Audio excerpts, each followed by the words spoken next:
Water. It is perhaps the world's most valuable resource, nourishing and sustaining plants, animals and human beings all over the planet. It is believed that an adequate and abundant water supply seems to have a direct effect on the country's development and the quality of life of its people. According to a report by the Food and Agriculture Organization, the Caribbean is well endowed with water. Guyana and Suriname receive close to a quarter of the world's precipitation and produce almost 30% of the world's water resources. In fact, the word Guyana is an Amerindian word meaning land of many waters. With large rivers such as the Demerara and Essequibo, and an extensive network of smaller rivers, streams, reservoirs and drainage canals, Guyana is truly a land of many water resources. In St. Vincent and the Grenadines, much of the water resources also comes from rivers and streams, though their supply is not as great as Guyana's.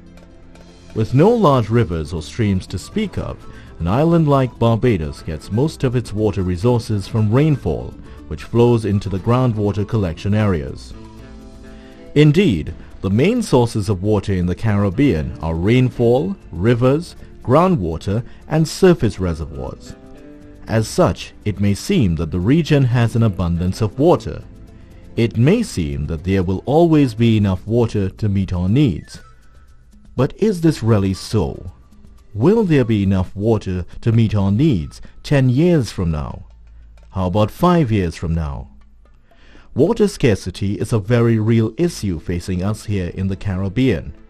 Coping with water scarcity is one of the future challenges that Caribbean governments need to address. Indeed, are our governments managing our water resources properly so that our taps don't run dry a few years down the road? And what about us ordinary citizens? Are we taking steps to avoid wasting this precious resource? Well, in the next few minutes, we will try to answer some of these questions as we take a look at the issues affecting our water supply here in the Caribbean. The United Nations Environment Programme has given a figure of 1,000 cubic meters of water per person per year as the minimum below which a country is classified as water scarce.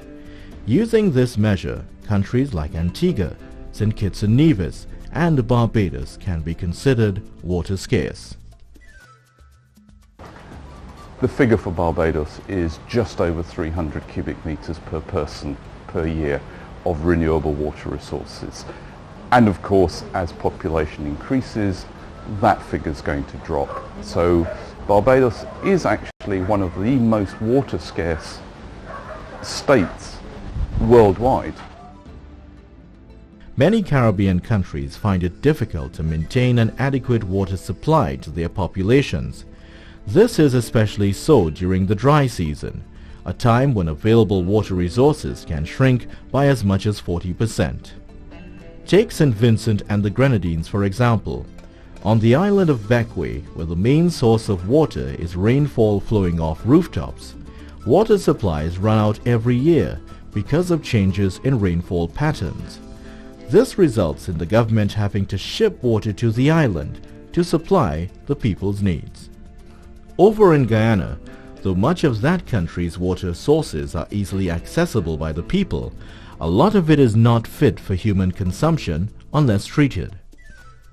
And it is quite expensive to set up, operate and maintain water treatment plants. So despite its many rivers, the main source of water for use by Guyana's population is groundwater. Groundwater is water that seeps into the ground from rain. Hence harsh dry seasons and drought have a negative effect on a water-rich country like Guyana. But how do we in the region use our water resources? What are the demands placed on the Caribbean's water supplies? And are countries capable of meeting these demands? Water demand in the Caribbean has increased over the last 30 years. Activities such as population growth, development of towns and cities, tourism development and agriculture have all placed greater demands on many countries' water supply. And what does all this increase in demand for water mean for the Caribbean? In a nutshell, it can result in the demand for water exceeding the supply, a very real and pressing concern for us in the region. Within a country, you can have water-rich areas and you can have water-scarce areas. So if you look at some cities in the Caribbean, some of the major cities themselves are actually water-scarce, and water is shipped from other parts of the country into those cities to meet the demand. What is the present world demand for water? It's roughly 6,000 cubic kilometers. So we have, in terms of absolute availability, there is an excess. So why is there scarcity, shortage, and so on all over the world, including some parts of the Caribbean? Again, it boils down to the fact that it is not evenly distributed around the world. Some places have excess, some places don't have any. A country's inability to fully supply the demand for water by all sectors of its population results in water scarcity. The manner in which we use and consume water here in the Caribbean is one of the causes of water scarcity. Ordinary citizens use water for drinking, cooking, cleaning, and other everyday activities. Manufacturing industries such as soft drink, food, and paint industries also use water. Water sources in the Caribbean are also used to generate electricity, to irrigate land, and for recreational purposes. If water taken from reservoirs and treatment plants to meet these needs is not adequately replaced, water scarcity can result. Inappropriate use of land is another factor that can lead to water scarcity. Cutting down forests for agriculture, construction work, and the building of hotels results in soil erosion and flooding. This leads to less water being added to reservoirs, thus reducing the available water supply.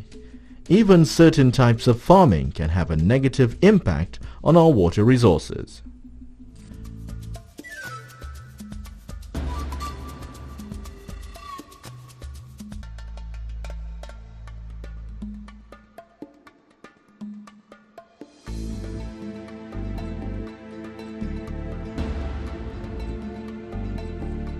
Pollution of water sources and waterways is yet another cause of water scarcity. According to an FAO report, water quality in the Caribbean is deteriorating because of pollution. We have pollution from industrial sources. We have pollution from domestic sources. From your grey waters, your black waters, your sewage from households. You have your agricultural sources. Pesticides and fertilizers that are sprayed onto croplands, and when that runs off into the rivers, it can lead to certain pollution effects like eutrophication, etc. Some areas of Guyana are already experiencing water scarcity as a result of pollution. Rivers such as the Essequibo and the Barama may already be polluted by chemical waste from the gold mining operations taking place nearby. Furthermore, waste chemicals from bauxite production have been discovered in the Demerara River and its tributaries. Besides its rivers, Guyana's groundwater resources are also being polluted. Furthermore, the groundwater is removed faster than it can be replenished and is being displaced by salt water. Given these threats to water supply in the Caribbean, and since some countries are already experiencing water scarcity, steps must be taken to better manage our water resources. One specific strategy is integrated water resources management. In the past, you would only have water professionals deal with water, and that is in a very isolated way. What integrated water resources management calls for is really an integrated approach whereby there's a lot more consultation with partners and stakeholders, so that rather than focusing only on development in terms of water infrastructure, you look at the ecosystems and there's a balance between human development, or water for human development, and also water for the ecosystem, which is a delicate balance. So you would imagine you will have participation from all different stakeholders to ensure that it's done in a coordinated way and it's in a balanced way. With this in mind, the Caribbean Environmental Health Institute, along with the United Nations Environment Program, has set up a rainwater harvesting project in Grenada.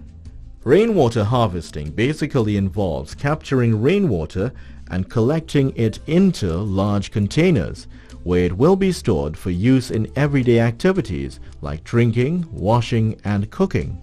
These systems usually consist of a rooftop harvesting surface, a system to transport the water to a cistern for storage, and the means of distributing the stored water, either by gravity, by drawing using bucket and rope, or by a pumping and plumbing system.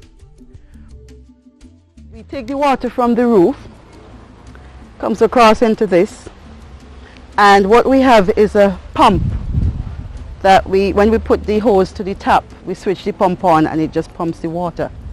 And then we have the drums that we catch water from, still from the roof. And we use that for watering the plants and doing whatever we have to do outside. And we also use this water for the washing machine.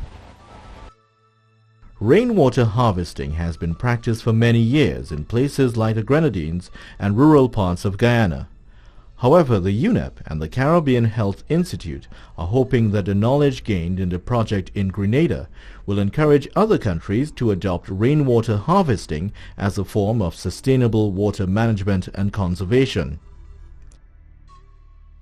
Over on the mainland of St. Vincent, the Central Water and Sewage Authority has established a new water treatment plant to help meet the needs of the growing population on the western side of the island. We had a number of small sources, about 6 small sources scattered throughout the area. They were built since the late 50s, early 60s. They're old, pipes were old, undersized. The supply was threatened by agriculture, the quality was deteriorating. So those are the main reasons for the project. The plant is designed to treat up just over 1 million gallons per day.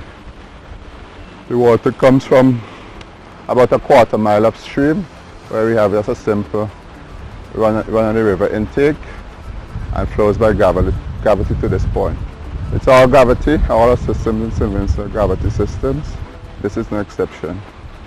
Where the water is harnessed from the river is at elevation of just over 1,100 feet or so. And the said tank is around 950 feet, and the storage tank to the bottom is around 850 feet. The entire project took us about 4.5 years to complete. Other projects have been set up across the region to conserve and manage our water supply. For instance, the Barbados Water Authority contracted a private company to build and operate a desalination plant in the parish of St. Michael. The plant treats brackish water from nearby wells to produce safe, potable water for up to 20% of the country's population. This facility helps Barbados to better cope with water shortages. The Guyana government has also put in place efforts to deal with water scarcity through its development of a water safety plan. The project tries to identify, manage and remove any risk of contamination to the country's drinking water. The plan makes use of a strategy developed by the World Health Organization to help suppliers of drinking water improve and maintain their water quality. Managing and conserving our water resources should not only be the responsibility of our governments. We as ordinary citizens can do a lot to help prevent water scarcity. For example, just by turning off the water when we brush our teeth or shave, a family of 4 persons can save almost 3 gallons of water a week. And if you reduce your shower to 5 minutes, you can save as much as 1,000 gallons of water a month. We have always said in the GWP that you have to look at the habits at home, how you dispose of your refuge or garbage, how you dispose of your wastewater. If you are running a small business, how you dispose of that effluent, that comes off your business. You have to first treat your effluent so that the rivers are not polluted. And also you would have environmental sustainability on an individual basis. Don't throw your garbage in the rivers. You would not clog up the drains. Do not cut down the hill slopes if you're doing farming. Conserve water, dispose of everything safely, and you'd be able to see that difference in the longer term.